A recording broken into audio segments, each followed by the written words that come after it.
Hello, Collateral Gaming listeners. Chazzle Dazzle here from the Trial by Error Variety Show podcast. I just wanted to take a few seconds to invite you guys over to what we do. No, it's not video games, but we do invite really awesome and unique bands from all over the world. We dig deep into their souls and find really cool stories to tell you, and there's tons of music every week, so subscribe to us wherever you subscribe to your podcast. We look forward to having you. Welcome back, guys. This is part 2 of our episode on Spyro Reignited Trilogy. We are, once again, releasing this in 2 parts, and that's partially due to some technical difficulties, but also partially due to the fact that we are talking about 3 games, and also this is the format we're going to be trying out next season, with nearly every episode being split in 2 parts and released in a bi-weekly format. So we hope that we can kind of test it out here, see how that works. Also, side note, at least the first half of this recording audio is not going to be as good quality because, well, I had lost the audio from the Skype call on everyone but my own end. But the good news is that I was doing a recording of the Skype call using the built-in, recording feature. So we have some backup audio. Again, it's not as good, but it's there, so we don't have to start all the way over. Other than that, we hope you enjoy the show. I'm Ashley Chancellor. I'm Megan Gardner. And I'm Alan Gomez. This is Collateral Gaming.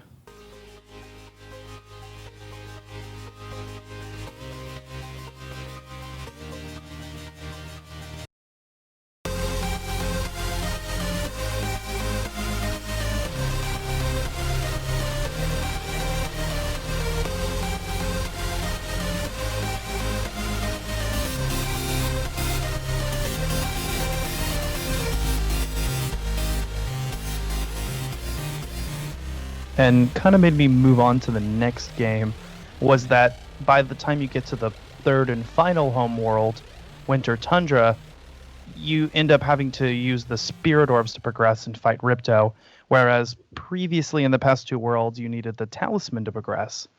So, having collected the Talismans and only collecting the Spirit Orbs as more of a side quest, I wasn't fully aware of what their importance would be later on. So for me, that was just a little bit breaking the flow. I would have to go in, and rather than revisiting those levels right away, I felt like moving on to Year of the Dragon. So I will say that, although I don't know if that's really a fair criticism, because I think that's kind of the point, is to make you relive levels. But it would have been nice for them to let us know this point in dialogue or something. Kind of like, hey, all of a sudden you need all these 40 orbs, and you're like, what?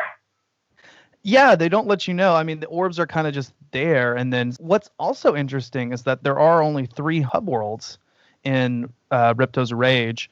The reason that's interesting is that they're named after seasons. So you have Summer Forest, Autumn Plains, and Winter Tundra. So where's spring? Well, because I know Spyro's going on vacation, and then he gets trapped. Mm-hmm. So I think that maybe he was in spring, and as time progresses, it gets to the part of the story. I'm not sure. Maybe spring is like another part of the world, because I was thinking about that too. Whenever I was looking at it, I was like, "Where's spring?" There's 4 seasons. There's not a spring hub world, but I think the reason for that is, and although Insomniac Games denies this, but the obvious assumption is that there was a 4th world planned and that they just didn't get to it. But again, Insomniac actually denied that was ever the case. I guess they never planned on doing a spring. I don't know. Maybe they're not telling the truth. One thing that they did mention is that in the first world, Glimmer, there are flowers, and they say that represents spring. So my headcanon is that Glimmer was originally going to be the spring homeworld, and you were going to start with spring. And it makes sense because Glimmer, the first level, which is not a home world, you're thrust into a level first. I think so. Also, if you look, Autumn Plains has several more levels. Well, only a few more, but it has more levels than all the other ones. So I think some of the levels that would have been in the spring home world ended up in Autumn Plains, and then the rest were scrapped. But that's just my theory. That's what I'm sticking with. That's your story, and you're sticking to it? That's my story, and I'm sticking to it. But yeah, in Ripto's Rage, once again, each realm or home world contains a number of different worlds or levels. A speedway world, which is similar to the flight levels in the last game, and also a dungeon where Spyro fights Ripto or one of his minions, the boss fights in the game. And there are only 3, and they're where Spyro 1 was kind of lacking in boss difficulty, they really amped it up here. Yeah. In the gulp fight, I think a little bit more than necessary. God, that took me so many times. Oh, I don't want to talk about it. Speedway levels way more than the flight levels. Yeah. That was a nice change of pace and still brings some of its own little like mini games to the main storyline without being as frustrating as the flight levels. I found the vehicles and the, what is it, a skateboard? I don't know. It's been a while. It feels like it's been so long since we've played. I found those kind of difficult just because the mechanics of those are quite different for me than the actual like running and charging and everything of Spyro himself. So I found that challenging. But he was like, "Oh, it's not fun. I'll just play you," and I'm like, "Yeah, okay, whatever." At the time, you know, the 90s, they wanted to incorporate what was cool at the time. Well, it's still kind of cool, but they were like skateboards in video games. Yeah. Oh yeah. Skateboard.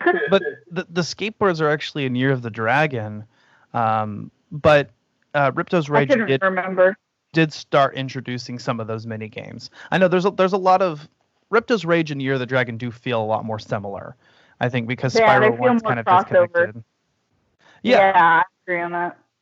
But yeah, what was interesting for me was I thought that both Ripto's Rage and Year of the Dragon had more refined gameplay, and they did seem somewhat more open-ended. I mean, the worlds were bigger and there was more to explore. I mean, as far as the story goes, I definitely think that it's still it's a very simple story, but I do think that they kind of amped it up. I mean, you've got more cutscenes involved. You have characters that kind of have dynamic storylines, and the basis of it. I mean, y'all mentioned in the beginning, Spyro and Sparks decide to take a vacation to Dragon Shores, but then they're transported to the world of Avalar, where they meet Allura the Fawn, Hunter the Cheetah, the Professor, and they're kind of just summoned there to drive out Ripto, who had previously accidentally been transported to Avalar and decided to conquer it. We know that Ripto seems to have a distaste for dragons, and he has his minions Crush and Gulp, and all 3 of them are fought as bosses. And I thought Ripto was a fun character as well. Yeah, he's really sassy, very very like girl. I was like, okay, calm down, it's okay, you'll be alright. Yeah, I mean he's a mean little guy. I mean, he's an angry little guy, and I liked the characters of Hunter, who's kind of a dope. And Allura, she's cute, and the Professor is kind of a fun, smart character. I mean, we've actually got really fun characters now this time, and characters that we can be attached to, unlike Spyro 1, where you had, just these kind of random dragons, and that was it. Yeah. Not only that, but space for that one. Yeah, no, definitely. And not only that, but every world, every level also has its own storyline. Like we mentioned before, I mean, we've got cutscenes at the beginning and end, and you've got individual characters that are unique to each level. And I thought that the way that Ripto's Rage is the only game that has opening and ending cutscenes for every level really makes it, I think, the most solid game when it comes to story. Mm-hmm. Yeah, no, it felt more cohesive than the first game, because like the first game is just like, thanks, Spyro, and then random tips. Like this one is actually like, oh, there's actually a story to this one. Like there's actually something to attach my brain to understand what the hell's going on. Yeah. Also, this game was kind of dark at moments. I mean, there's a part where one of their fawns straight up kicks another fawn into the lava and then just kind of shrugs about it. Oh yeah, that was, oh god. I mean, that guy got forgot murdered. about that until you mentioned it. I started crying. I was like, no! I know, that was kind of dark. And then there was the cavemen who just get eaten by dinosaurs. Like you just see them straight up get eaten. But I guess it's okay because they come back as skeletons. Did y'all see the flossing skeleton? I don't think I think he was playing and I was making dinner whenever that part had happened. Make the connection that there was flossing. I was just there. There was some weird things. What is it? It's a side quest. In the original, he just dances, but in this one, of course, they had to make him floss, and it's kind of cringy. But it's fun. It's there. For the children. The children, yes, exactly. And Spyro, definitely is still aimed at family audiences, but also there's something in it for people that grew up with it. A lot of millennials, but I think the story is even fun to follow. I mean, as you see Spyro stranded in Avalar, he agrees to help. He defeats Ripto and returns peace to Avalar, then finally takes his vacation on Dragon Shore, which, by the way, is that extra bonus level at the end. Oh, okay. Yeah, no, we didn't get to that. That would make sense because there wasn't really much explanation at the end of the game. I was like, poor guy, does he get to go on his vacation or no? He does. And then there is an epilogue, which is unlocked by completing all the skill points, which reveals what happened to the various characters in the game. And then apparently Hunter joins Spyro in the Dragon Realm, setting up the stage for the next game. Oh, okay. We tried so hard to be completionists on that, but it's difficult. It was getting frustrating, and we were trying to just get it through the games. I don't blame you. I was the same way. When I first got through each level and each game, I kind of just rushed through the story. I did some side stuff if it appealed to me, but I try not to spend too much time on it. But I did later end up going back. Since the last, I guess we should say, and if people are watching this video version, which eventually I'll have out, you'll notice our closer changed. There was a little bit of a gap here. And in between that time, I actually went back and I finished. I 120% completed Spyro 1. And I did beat the end of Spyro 3. I beat the sorceress final battle. So that's my bad. I copped out. I had toothache. I gotta get a tooth pulled, guys. Great. I will say that extra world, Ripto's loot world, is actually not Ripto. Nasty's loot level is actually really fun. You get to kind of free fly around the map. It's the only world that lets you do that. And then you just collect a bunch of gems, a shit ton of gems, and it's actually really fun. But there is more to do. What am I trying to say? There is kind of puzzles involved. You have to collect keys, and then that lets you fly a little bit higher. But it's an interesting world. And as far as Ripto's Rage goes, one thing that's very satisfying about the ending cutscene is that Moneybags does give back all of the money that he took from Spyro. He's forced to, and so it's just kind of a nice moment because fuck Moneybags. Fuck Moneybags. We're gonna have like a catchphrase. That's what we need to do. We just need to do like different parts of the catchphrases that we have and put it into next season. That would be badass. Like put it in the intro or something. I don't know. There you go. Put it in the outro or outtakes. Yeah. I've thought about doing outtakes at some point. But yeah, I mean, Spyro 2 Ripto's Rage was released in 1999. It was tentatively titled Spyro the Dragon 2. Copeland did return to compose the soundtrack along with co-producer Jeff Seitz. I don't know. At this point, like we mentioned before, Tom Kenny does replace the voice of Spyro, taking over the role from Carlos Alazraqui. And he, had the role to stay, at least for the rest of the trilogy and the Reignited Trilogy. I don't know if he voices him in all the rest of the games. Well, we know he doesn't do it in The Legend of Spyro. They had Elijah Wood in there. Can y'all just imagine like Elijah Wood? I mean, I'm just thinking of like Frodo Baggins voicing Spyro. That's all I think of. And fucking David Spade does Sparks, and then someone else does him, the voice of Fry in Futurama for the second one, and then Wayne Brady in the third one. They couldn't keep the same voice actor for Sparks. I can't imagine any one of those as Sparks. I know, that's weird. Yeah, no, not David Spade at all. I'm trying to think of David Spade is new Tiger King. Let's be real. Carol Baskin. You're welcome for getting that stuck in your head. Yeah, thanks. Spyro 2 Ripto's Rage, like the first game, received critical acclaim. It does hold an 87% on game rankings. It got the Gold Sales Award from the ELSBA, which indicates a sale of at least 200,000 copies in the UK. As far as the graphics, execution, and presentation of Ripto's Rage. What did you guys think? I mean, comparing, the original versus the remaster. It was night and day. Yeah. Really night and day. It just, the graphics and, I didn't notice it at first when I first started playing. And then, I looked online and I was like, man, something's weird. And I was like, I looked online and the original graphics and I was like, oh my god, they are... The colors are colors now. They look really good then, and then you're looking at them now, you're like, I can't believe myself in that shit. Yeah, plus, even just, the character mechanics and things like that, just watching them actually move, now that it's on, such a different engine and things have progressed so much over time, watching the same characters move, you're like, oh, he doesn't have pointy shoulders? My life is a lie! Yeah, I mean, I did watch some of the cutscenes, side by side.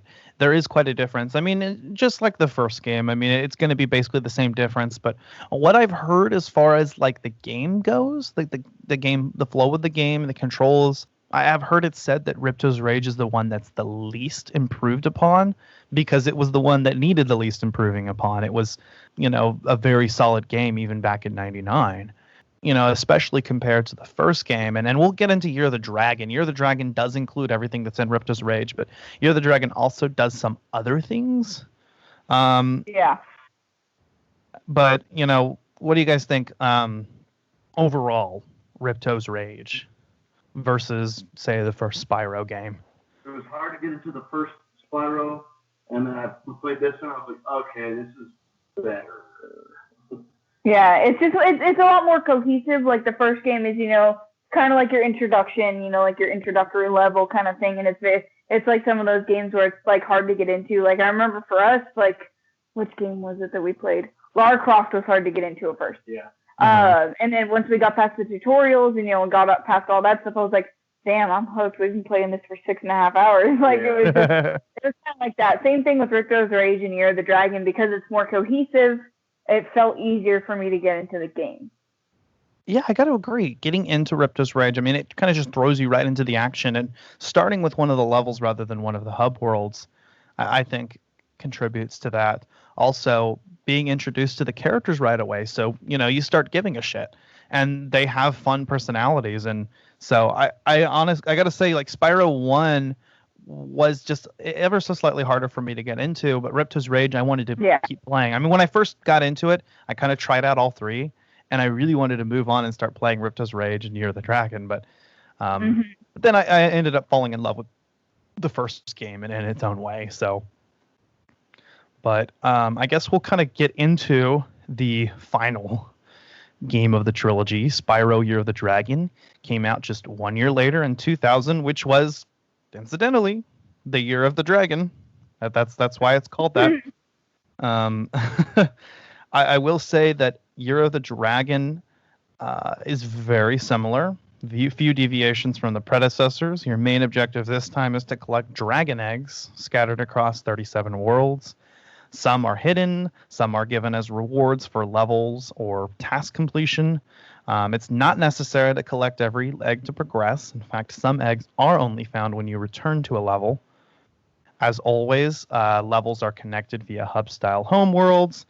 We're starting with what's the same from Spyro 1 and Spyro 2. I mean, this time you've got 4 home realms: Sunrise Spring, Midday Garden, Evening Lake, and Midnight Mountain. So kind of got a theme going there as well. The power-up gates do return. Fucking scumbag returns. Fuck money bags. This time, this time he could be bribed to release the critters, which are the other playable characters, and activate things for progression. But that's where, speaking of which, Spyro Year of the Dragon deviates. I mean, you actually have other playable characters. Did y'all get a lot of hands-on with them? Yes, yeah. I had so much fun playing this one because you could not just be Spyro. It was like, I could be a freaking penguin. And mind you, as a kid, I had never played these games, so I didn't know. And all of a sudden I get to waddle around as a damn penguin. I'm like, hell yeah! And he's like, what are you so excited about? He's like, you didn't know about this? And I was like, I only ever played the first game. This is great. Yeah, I'm drawing a blank. The kangaroo's name. Sheila. Sheila, right. Sheila. Yeah, it was so obvious. Anyway, Sheila. that was probably one of my favorite ones. She's a badass. And she's a cute character. I love her little Australian accent, her hair, and her jacket.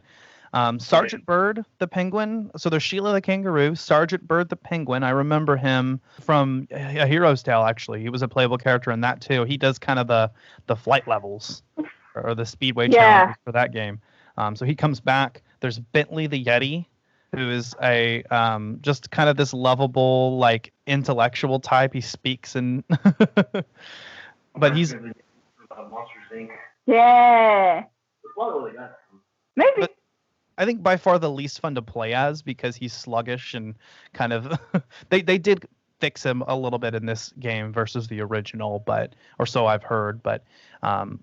He's a fun character story-wise, but to play as, he's not as much fun as the rest. But I still had fun with it. And then, of course, there's Agent 9 and the monkey, who in this game has been changed to a third-person shooter style. Yes, I heard about this. Yeah, it's fun. I mean, by far the most fun part of the games to play, maybe besides Spyro's part. But the most fun...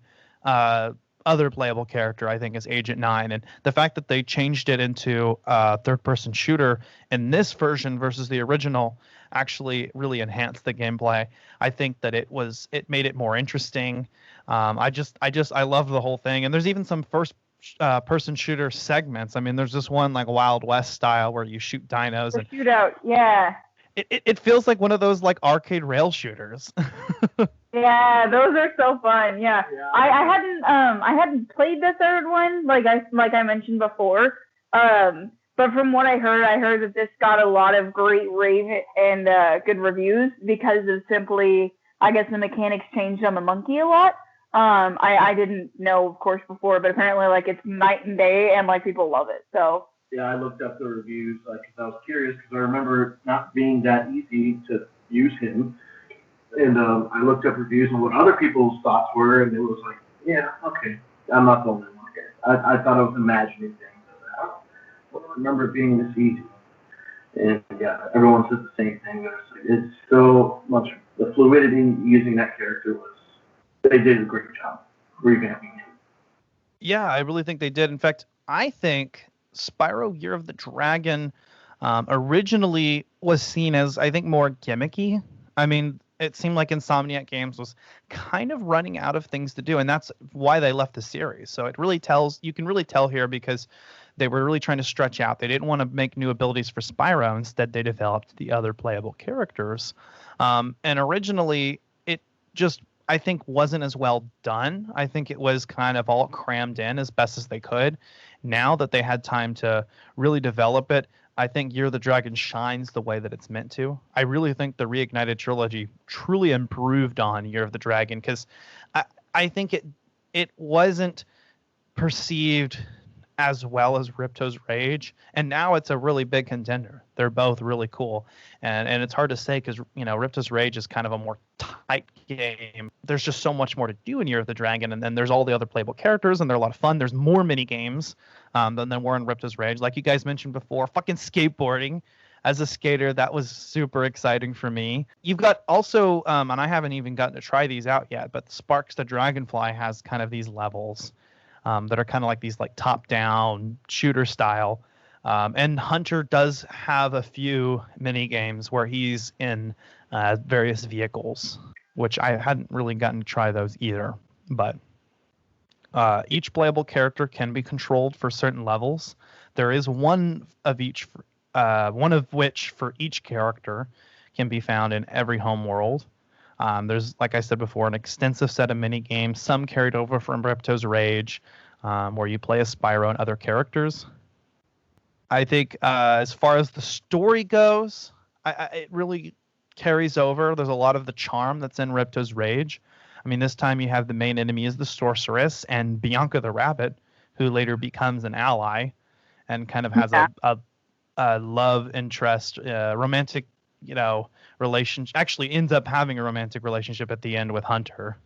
And I like how instead of having the cutscenes before and after each level, there's just kind of these segues when you come back to the home world. And it's just kind of an update on what's been going on. It's another interaction with Spyro, Hunter, and Bianca. And they really are charming and they add to the story. And I really felt like, whereas Ripto's Rage had more lore, more of like a bigger world and there's world building, I think that Year of the Dragon stays more focused and kind of has this continuing development. And you even cut back and see the sorceress at times, and she actually has an underlying motivation that's explained. And then also, my brain just went choo-choo. Also, I think it's cool how, like, instead of just being like, oh, action, cutscene, like, it's like, it's kind of like just like like an update, like on a TV show, you know, it's like previous on Spyro kind of thing. Like it's kind of like reminiscent of that, which is really cool because it's like a concept that you don't see much in gaming. So it's cool to kind of see that element, and of course it's in Spyro, so it's very fitting. Yeah, no, definitely. I agree with that. As far as the story goes, you know, there's the plot. You've got Spyro and the other dragons celebrating the Year of the Dragon in the beginning, which is when new dragon eggs are brought to the realm every 12 years. Bianca crashes the celebration with an army of Rhinox and steals all the dragon eggs. Rhinox do end up becoming, I think, recurring enemies later on as well. Spyro kind of discovers this world that was once inhabited and left behind by dragons, and that's another plot point that's brought up a few times, is kind of what happened to the dragons. And then you start to find out. But currently it's under control by the sorceress and the Rhinox. Now we find out later that the sorceress had banished the dragons long ago, but didn't realize that they were the source of magic in the kingdom. Now she wants to take wings from baby dragons to concoct a spell for immortality. Bianca, once she finds out that part of the plan, actually turns against the sorceress and starts to help out Spyro. After we defeat the antagonist and the credits roll, you actually fight her again to retrieve the last dragon egg, and after returning all the dragon realms, like I said before, Hunter and Bianca kind of get it on, and that's kind of a development that's hinted at throughout the story. So there's a satisfying conclusion, and then there's even kind of a hint with Spyro and Allura at the end, which I thought was interesting. Yeah, I remember you talking about that. Like, I don't know, I didn't play that much into it, but clearly I missed it. You're like, oh, they fucking. That was, when it comes to development, that did span 10.5 months. I mean, they were cranking these out, though, one year after the other, so I'm actually really impressed. Yeah. I read that it was influenced by games like Doom and Crash Bandicoot, and I guess the previous games in the series. We had levels that were made much larger than Ripto's Rage so that the areas for mini games could be added. And then to prevent confusion, they loaded these separate areas separately from the hubs. And I think that it goes over well. I mean, you pass the little, gateway for a mini game, and you go, oh, okay, that's a mini game. I'm going to go, try this out, or I'm going to skip this. So I did appreciate that. Oh, what is this? Oh, God, it's a mini game. Hey, babe. Previews had indicated the graphics were improved. Many new characters and locations were added. One thing that's actually, and I've heard this about the game before, but there is a crack protection, which was to prevent hackers from cracking the game.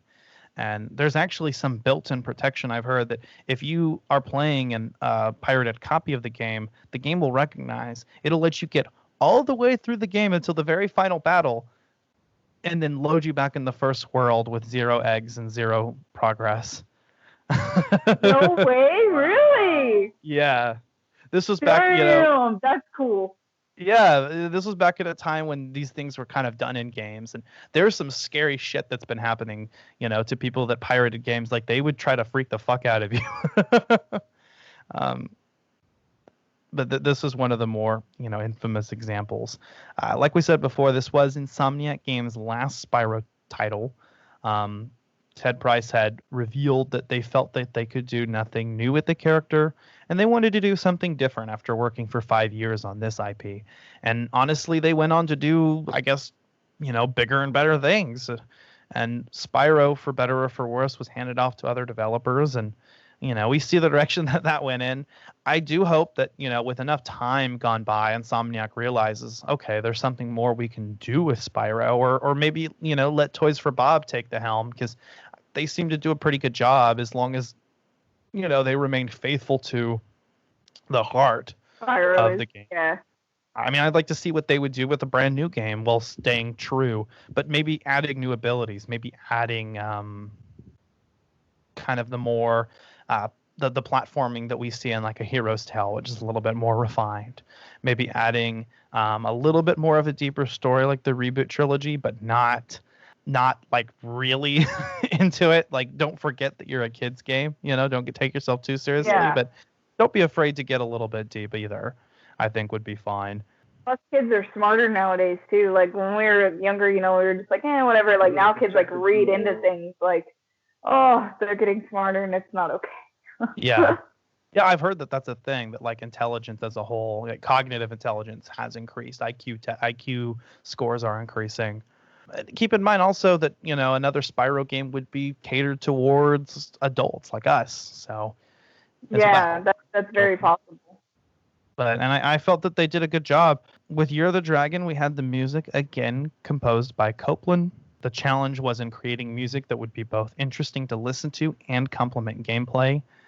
So he did incorporate more complicated harmonies and bass lines so that music would always seem fresh even after repeated listening. He felt that there were no technical restraints on his end due to the PlayStation's CD format.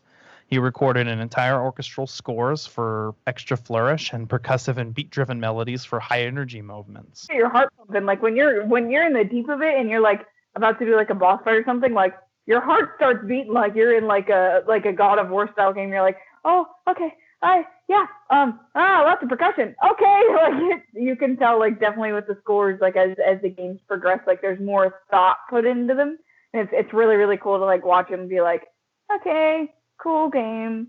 All right, let me turn it up a little bit, and then all of a sudden it's like, whoa! Is this a movie or is this a kid's game? What am I doing here? I mean, yeah. What did you think, Alan? I mean, or even playing this game before? Yeah.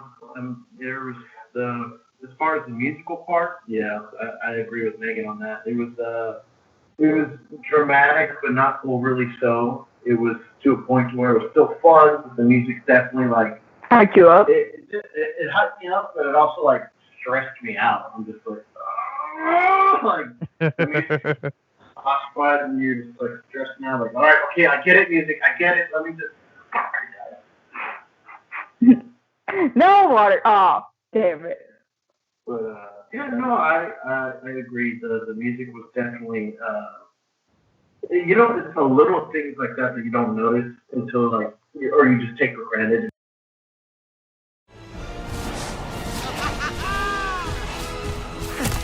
Sorry I took so long.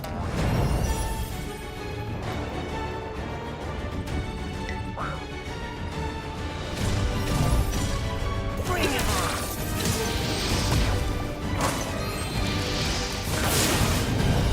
Come on, Sparks.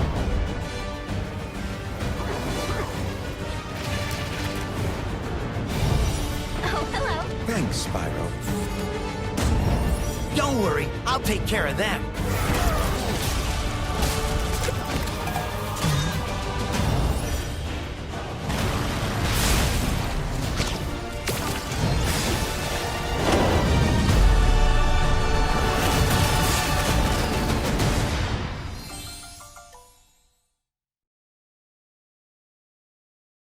What is up, guys? We are back. Well, I say we're back. It's been a few days for us.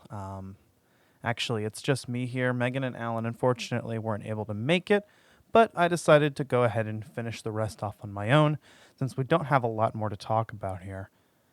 I do want to say Spyro Year of the Dragon was released to positive reception and was critically acclaimed. According to Game Rankings, it is the 19th highest rated PlayStation game of all time. It sold more than 2 million units in the US, getting the Platinum Sales Award from the ELSPA, which indicates at least 300,000 copies were sold in the UK. Now, while there were no significant changes to the formula, the new playable characters, more detailed graphics, and wide variety of minigames are noteworthy here. criticism has been aimed at the camera handling, particularly when it's unable to keep up with Spyro, and also the game feeling too much like previous entries. I have heard it said that compared to Ripto's Rage, Year of the Dragon does feel a little more gimmicky. It feels like it's trying to make up for Insomniac kind of stretching themselves thin, and you really can't tell. Insomniac felt that there wasn't a lot more they could do with the character. In fact, rather than expanding on Spyro's abilities, they decided to explore the other playable characters. And so with so many different gameplay styles and adding so many different mini games and vehicles, it does feel a little jarring at times, at least the original game, or so I've heard. Now, I do feel the remaster here in the Reignited Trilogy has really evened that out, whereas Ripto's Rage didn't need a lot of work. I think Year of the Dragon needed a little bit of work. And so now it really is competitive. It holds a competitive edge against Ripto's Rage, and it's really hard to tell which is the better of the two.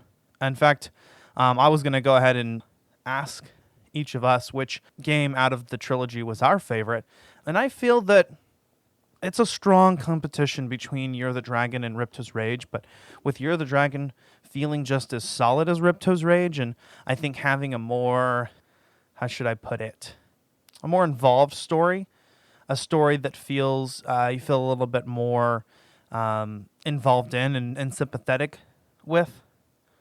And add to that the mini playable characters, all the mini games, fucking skateboarding, and the fact that you can chase Moneybags at the end of the game. Yeah, again, fuck Moneybags. You can chase him and get all of your gems back, like at the end of Ripto's Rage where he gives them all back. In this case, you actually have to ram him and flame him a bunch of times until you get them all back, and man, is it satisfying. I gotta love it.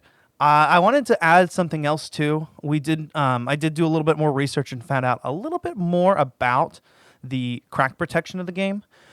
Not only will the game start you over at the final boss battle with no progress, but throughout the game, it plays mostly the same, but with a few irritating changes that just make you want to give up. And the idea was that it would trick crackers into thinking, oh, hey, we cracked the game, it's working just fine, with a pirated version or using a mod chip in their PlayStation. But over time, they would start to realize, and so ultimately their time would be wasted and the game would be able to sell and, achieve success before the crackers were able to get to it.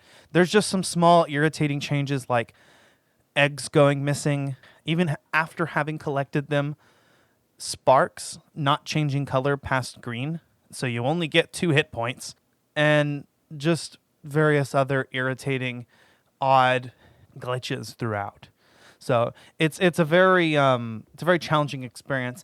That being said, there are some gamers who have taken it upon themselves to play the pirated version of the game as a challenge. So that's definitely something you can find some YouTube playthroughs of.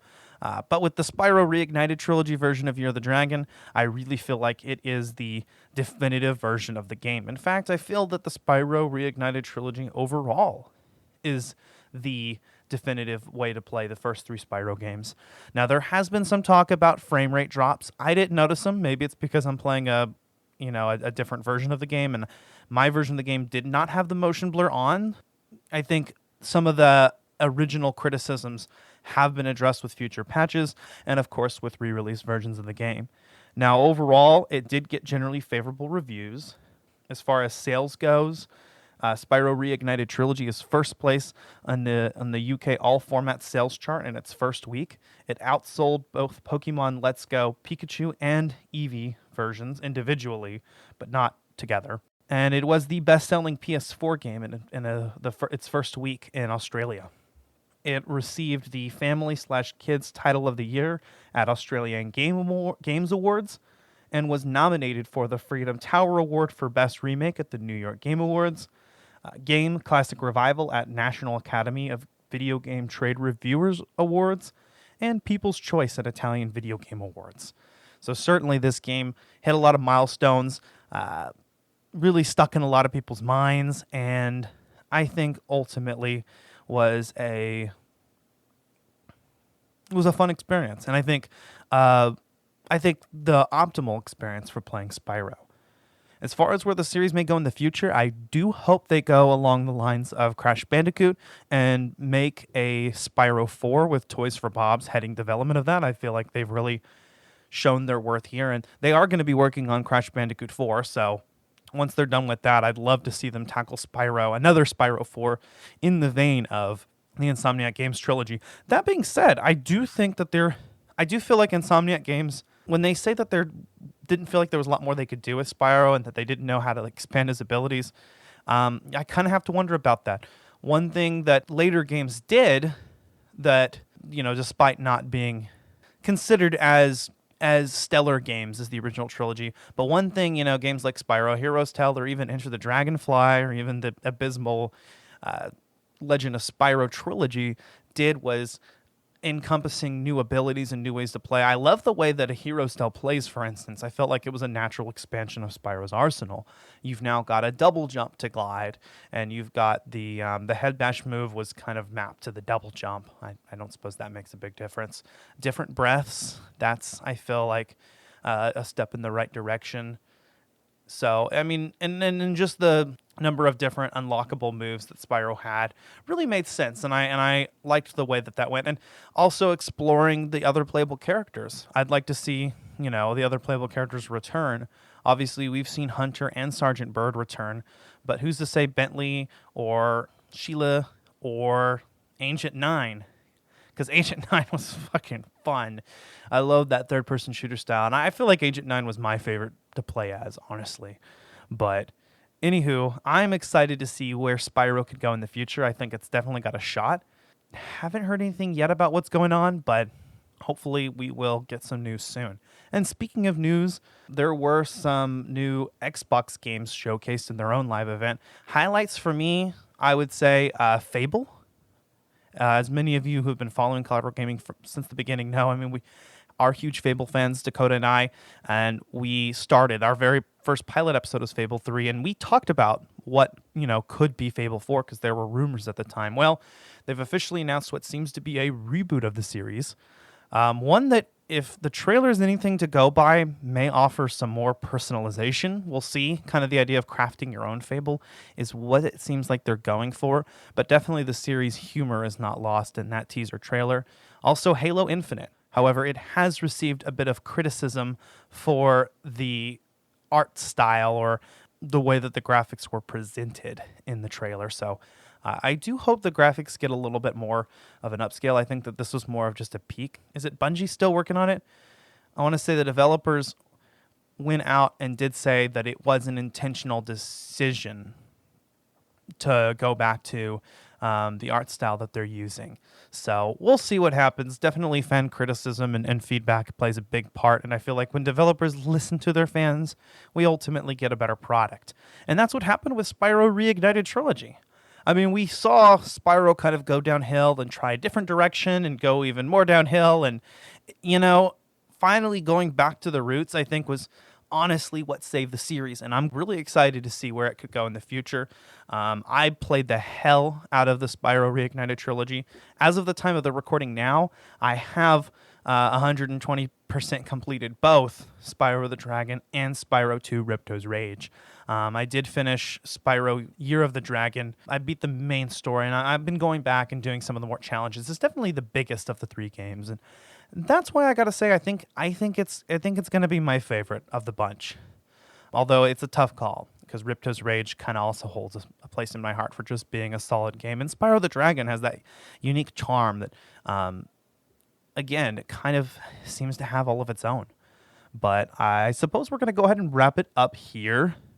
I would invite Alan and Megan to list their choices of their favorite Spyro game and give out their final thoughts. But since I'm running solo, I will go ahead and get into my final thoughts on Spyro Reignited Trilogy. It is, again, I think, the optimal experience for Spyro fans. It's the definitive way of playing the first three Spyro games. You heard it from me. That's how I feel about it. I think it's fun. It's a blast from the past. There's definitely going to be a lot of nostalgia for gamers that grew up with this series. And for me, who was just kind of coming into this and had a different entry into the Spyro series, I definitely got to say that there is something special and unique about this trilogy that just isn't in the other Spyro games. I've kind of got to go back and play A Hero's Tale to really be for sure, but I do feel like there's just something. Maybe it was drugs. Maybe it was acid. I don't know. There's something inventive and unique and creative about Spyro, the original Insomniac Games trilogy. And the Reignited Trilogy really fully explores that. It doesn't hold back anything. I think the games are presented in the way that they were originally meant to be presented as, technology withholding. So Spyro Reignited Trilogy is a definite recommend for any and all gamers. I think it can have an appeal to casual gamers. It definitely has an appeal for hardcore gamers as well. Easy to pick up, fun for everyone, but hard to master. And there's really a lot of room to just explore and get everything. And even then, it's not too hard to 100%. It doesn't feel like a chore. It's just, you do got to put in the time. I will say I was able to get through many of the levels pretty quickly, and that was fun. And I do enjoy the pacing. I enjoy the variety of the levels. Everything about it is a positive experience from me. So I wholeheartedly recommend Spyro Reignited Trilogy or the original Insomniac Spyro games. Although if I will definitely say that this version is more accessible. You're going to be able to find it easier. And I think it contains a lot of quality of life improvements upon the originals that do make it a lot easier to play. So I don't think there's a lot more to say here. I do think this game will appeal to both young and new audiences. I think people that grew up with the original games that are my age or even older, some of our early wave millennials are really going to enjoy this. And a lot of our new gamers, our Gen Zers, are going to enjoy this as well. And I'm kind of smack dab there in the middle with the late end millennials, and I enjoyed the hell out of this.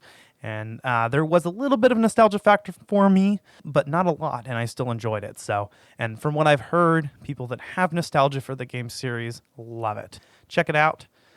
You can find us on Apple Podcasts, Spotify, YouTube, Google Play, wherever you get your podcasts. We're a part of Chill Lover Radio. Also, go check out Collateral Cinema Movie Podcast, our counterpart and parent podcast, which I and Dakota are a part of. Dakota and I are a part of. It's a blast. We're going to be talking about, actually, I believe we're recording it tonight, so these should be out around the same time, but we're going to be talking about Best Friends, our season finale for the movie podcast. It's the reunion film of Tommy Wiseau and Greg Sestero. We also just did a collab, Collateral Gaming and Collateral Cinema, on Super Mario Brothers, the movie, and that was a lot of fun. It was a blast. So go check that out if you haven't already. Also, our upcoming episode of Collateral Gaming is going to be Action 52. Our first bad game this season. I really had to just throw a bad game in there. So we're going to be discussing Action 52 and all its unplayability and dismalness and just everything that is just horribly wrong with this game. Expect a kind of similar vibe that you got from our Zelda CDI episode. We're definitely going to be having to intake some substances in order to get through this. So stay tuned for that. And then following that episode, we will be doing our season finale on Assassin's Creed 4 Black Flag. This was a game that Dakota and I grew up playing a lot. So it was a natural choice for us. And we knew we were going to do Assassin's Creed at some point. In fact, this was planned for our first season. If you all recall, seasons 1 and 2 were originally one, and we kind of ended up splitting them into 2 seasons when we went monthly, when we were originally bi-weekly. So Assassin's Creed 4 Black Flag was our first choice because I think it's the game that he and I both identified with the most together. I won't say it's my favorite Assassin's Creed game. I definitely feel like Assassin's Creed 2 is a big contester for that. Brotherhood and Origins. I really, really enjoyed Origins. I haven't gotten a chance to play Odyssey. Super excited about Valhalla. We will be talking about that next season, actually. I'll go ahead and reveal that now. But yeah, stay tuned for Action 52 and Assassin's Creed 4 Black Flag. Super excited to talk about those, and also super stoked to reveal what's going to be coming up in Season 3. Yeah, we're already planning it. We've already pretty much decided what we're doing, and we're super excited to tell you about it and do that with you. I want to say we'll be picking that up in October, so we'll see. Another thing that's going to be happening is moving forward, like this episode, we're going to be releasing episodes in 2 parts. So we'll record once a month still, for about 2 hours, and then we'll be releasing those bi-weekly, so that way we kind of do have that bi-weekly release. And in between, we'll be doing our Collateral Gaming bonus round, hopefully getting that other bonus round episode that we've been planning for a while, the video game recommendations, out. That should be out. I want to release it around the time that I release this. I really do. I want to get them out together because we're behind on bonus rounds. So if it's up there, go check out Video Game Recommendations with Ash and Dakota. If it's not, stay tuned for it. Also, I have a friend of mine who is going to be discussing the Metroid Prime Trilogy with me. That's going to be our next Collateral Gaming bonus round episode that we should be releasing before our next numbered episode. So stay tuned for that as well. We're definitely going to be catching up on that. And following our season finale, we may even produce a few more to kind of just, fill in what we've missed. But if you haven't checked out Collateral Gaming Bonus Round, it's our unedited version of the podcast. It's been either me and Dakota or just me. Just kind of having this more off-the-cuff, unedited, 30 minutes to 45 minutes. Although we're not opposed to going to an hour if, there's a crying need for it. And just more of a topical format. We discuss top 5 and top 10 lists. We'll be doing more video game recommendations. We'll be doing franchise reviews. And then we also will like to do like random game reviews. And it's probably where we're going to be doing our indie game reviews as well, especially the ones we've missed out on. Like, I gotta say, for so long we've been trying to do We Happy Few. That's going to be done there. Anything that we've promised that didn't make it into a numbered episode is probably going to find its way into bonus round. So, and also new games that we're super excited about, but don't get a chance to, make a numbered episode into, will probably find its way into bonus round. Or maybe we'll throw in some kind of version of At the Movies for Collateral Gaming. I don't know. We'll see. But anyway, I don't suppose there's a lot more to say. We're just kind of bullshitting here, or I'm bullshitting here. But subscribe to us if you haven't already. Leave us a review on Apple Podcast. You can catch me on social media, and you can catch Collateral Gaming and Collateral Cinema. We are on all platforms: Twitter, Facebook, Instagram. Okay, I say all platforms, but we have a Tumblr, but I just really post to Instagram from it, so I can't really say I'm on it.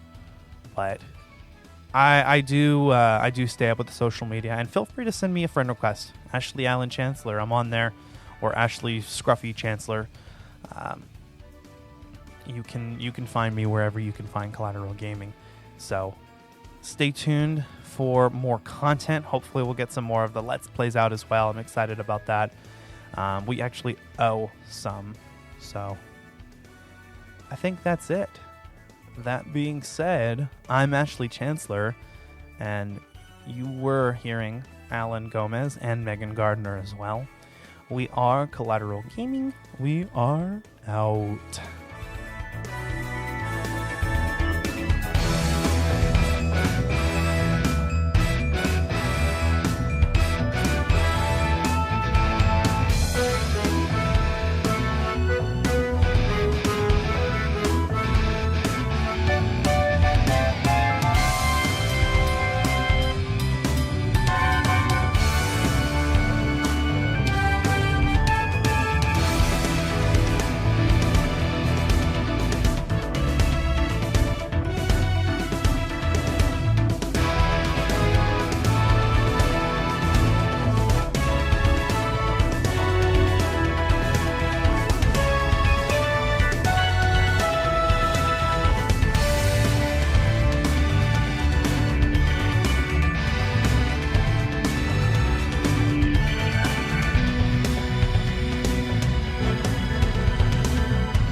Collateral Gaming is an L Company production. All music and game clips are owned by their respective creators and are used for educational purposes only.